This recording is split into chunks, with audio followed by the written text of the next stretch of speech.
What's your situation? Please help me. My wife is having a baby. I need an ambulance now. Sorry, sir, we don't have any ambulance in your area. You need to get yourself to the nearest hospital on your own. We are very sorry, sir. Okay, I take her on my bike.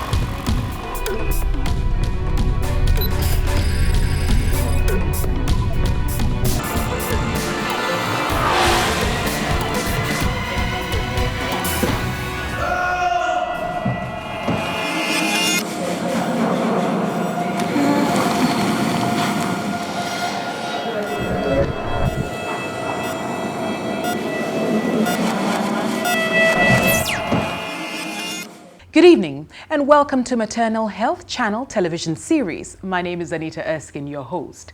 Children are our most valuable asset. In Ghana, however, about 80 newborn babies die every day before reaching the very first month of their lives. The first 24 hours to the end of the first week is particularly critical. That period accounts for 75% of newborn deaths throughout the country. Medical opinion is unanimous that these deaths are preventable. So why are they dying? What are the essential healthcare interventions needed to ensure that these newborn babies not only survive and grow, but thrive into healthy children? Tonight, our studio discussion seeks to find the answer to this precise question. Before then, the birth of a baby girl in Accra. La General Hospital. Madam Vivian is in charge of the delivery ward today.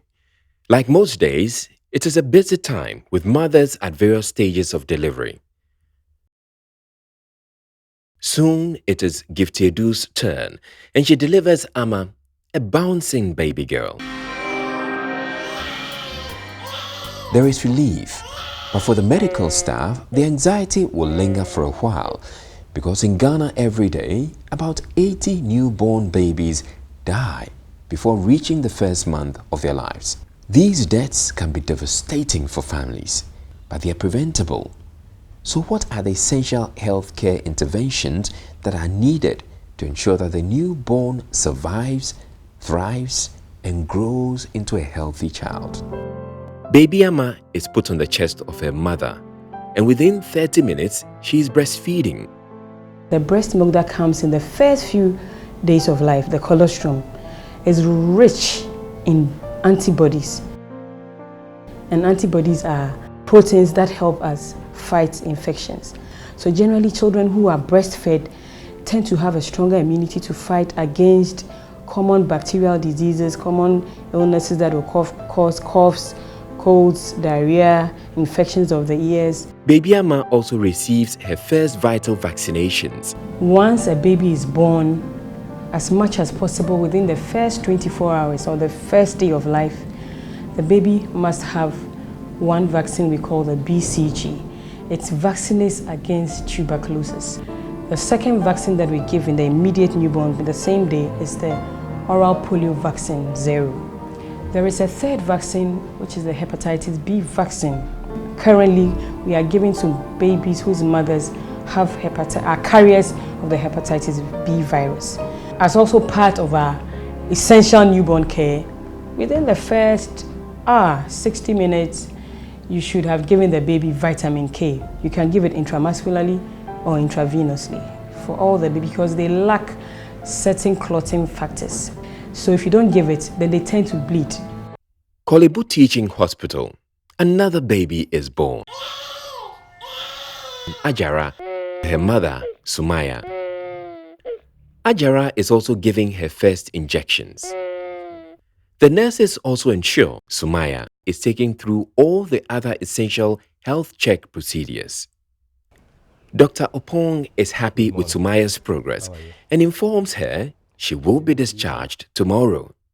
The following day, Sumaya goes home, it has really gone well at the hospital. Ajara is healthy and strong, but will her progress continue at home? Abosokai, Accra. Sumaya arrives home to an emotional welcome. Everyone is truly happy to see Sumaya back with her baby. A week later, Dr. Van Otu pays Sumaya a visit. My friend Dr. Van Otu. She is Greater Accra Regional Director of Ghana Health Service.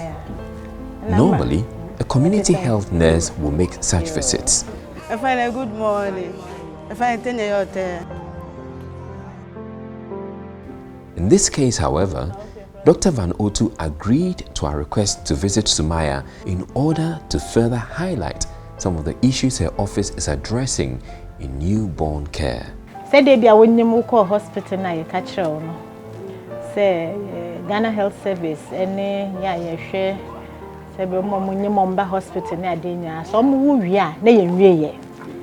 E say etoaso ekofie. Ekwohwe say maame no ho te sei, akoda no so ho te sei. Na bia se bibi ohonom na maame no onte ase e bia onyem no wenya kwan ye mbusa. Na so kowe ye no kra wentumi mbusa na wetumi ebusa ye. Dr. Linda Van Otu inquires about the health of the mother and baby. Woda bibi an how ana bibi how betumi aka yo. Dr. Linda Van Otu is particularly keen to examine Ajara's navel and to see how it is healing. Dr. Linda Van Otu is very happy about how the baby's navel is healing. Why are there?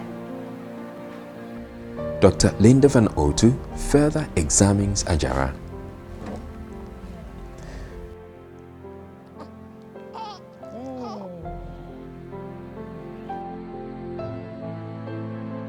Dr. Van Otu stresses the importance of exclusive breastfeeding.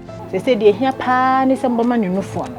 So auntie nufo dey so no pa ono ba kwa obre we frama no na we say na one man ba ko no so eno ano no. Sometimes when they get home, especially if the baby cries a bit, then the mother will be told that the breast milk is not enough.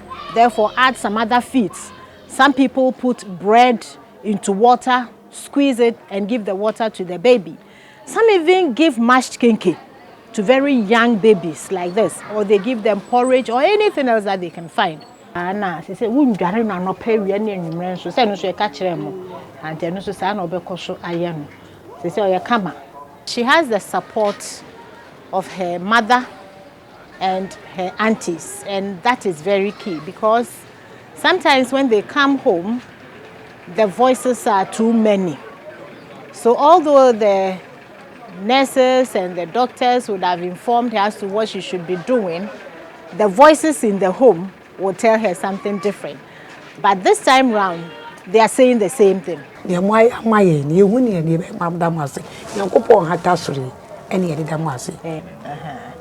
Emma, any baby mammy, Madam Wasi. Madam Wasi.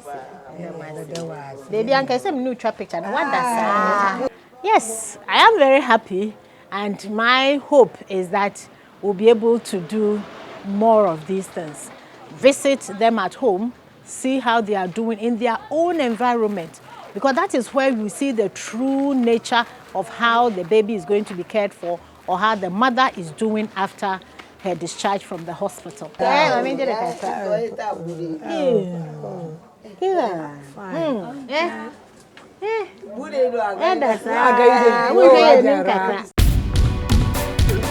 Dr. Linda Van Otu, Regional Director of Health Service, Greater Accra Region. You're very welcome. Thank you very much. Dr. Van Otu, I've taken my baby home. I've been advised by a family member to do something opposite from what my doctor advised. What are some of the signs I could pick up if perhaps my baby, my newborn baby's health is going downwards? Okay. One of them is that the baby must be able to feed. So if you find that this baby is not feeding, you know this baby is not well. If the baby cries incessantly, and this baby was not doing that earlier, you know that this baby is not well. If the baby becomes warm to touch As a mother, you'll be holding your baby, so you know how the baby's temperature is like, though you will not use a thermometer, but then you know how this baby feels.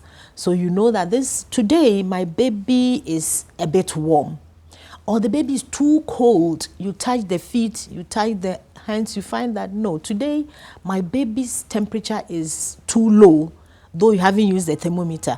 You know that this is not right. Or you look at how the baby is breathing. You find that the baby takes one breath and it takes forever to take another one.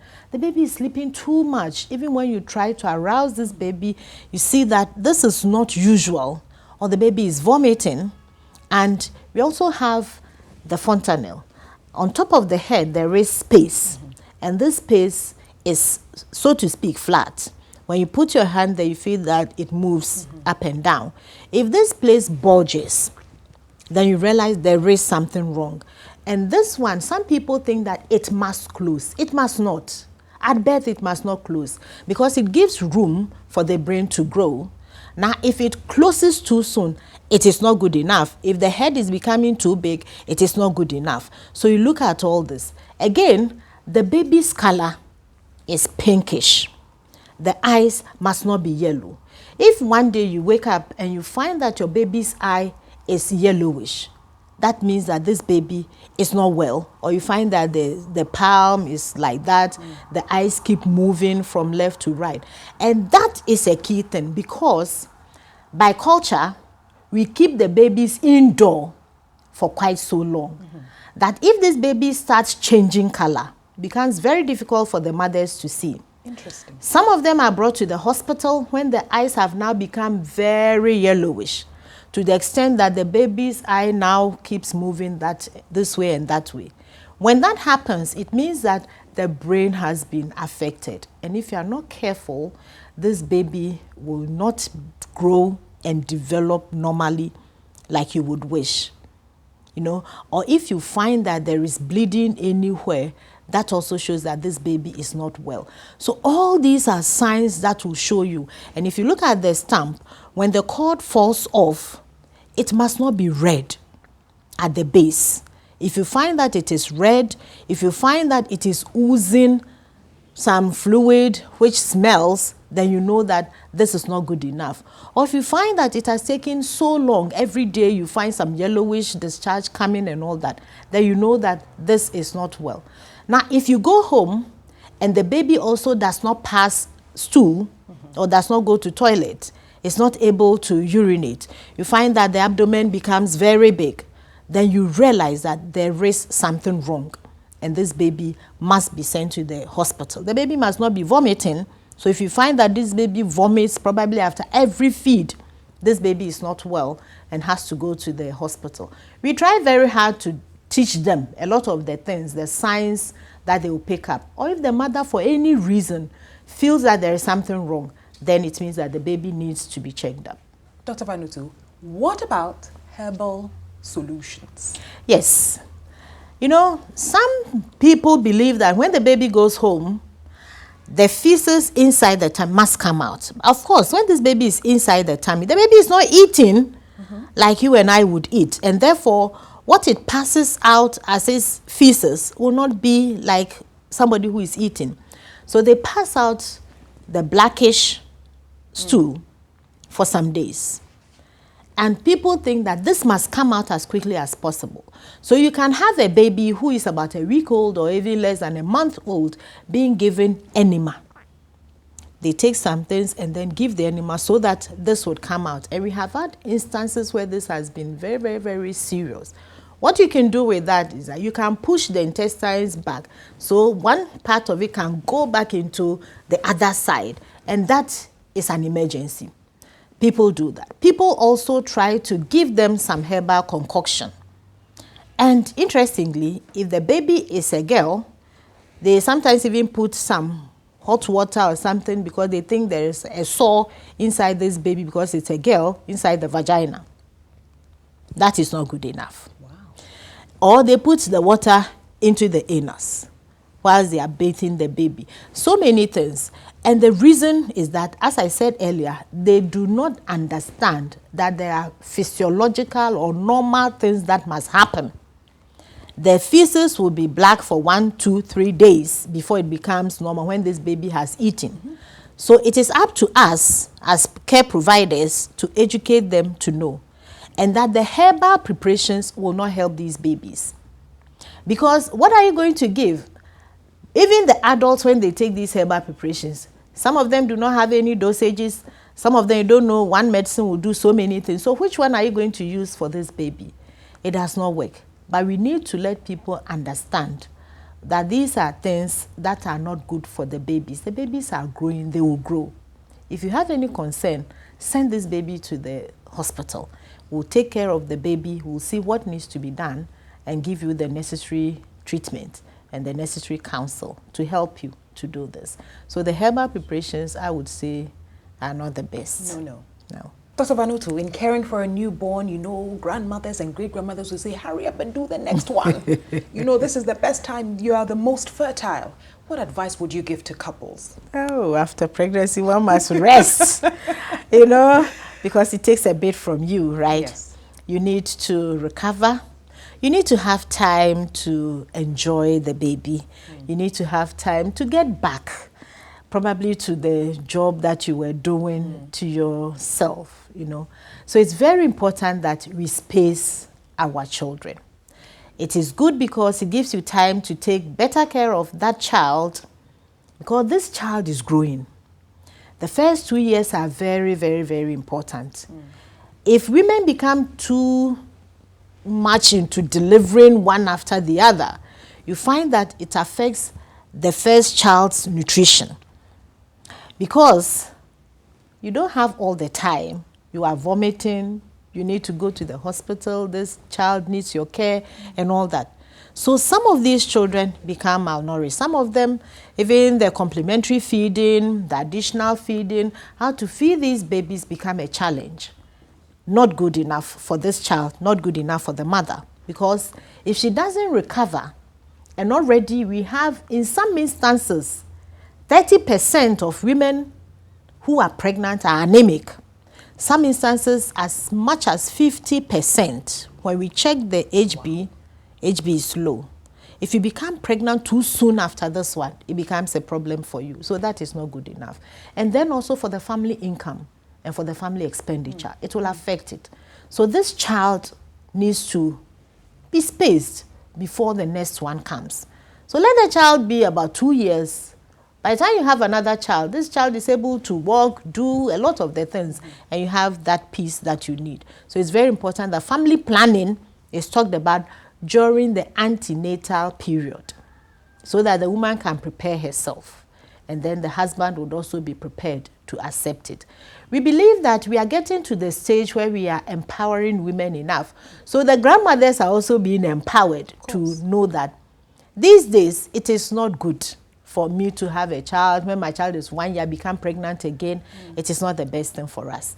And if you, the grandmother, are going to enjoy your grandchildren, then let them have that space to be able to grow and grow well.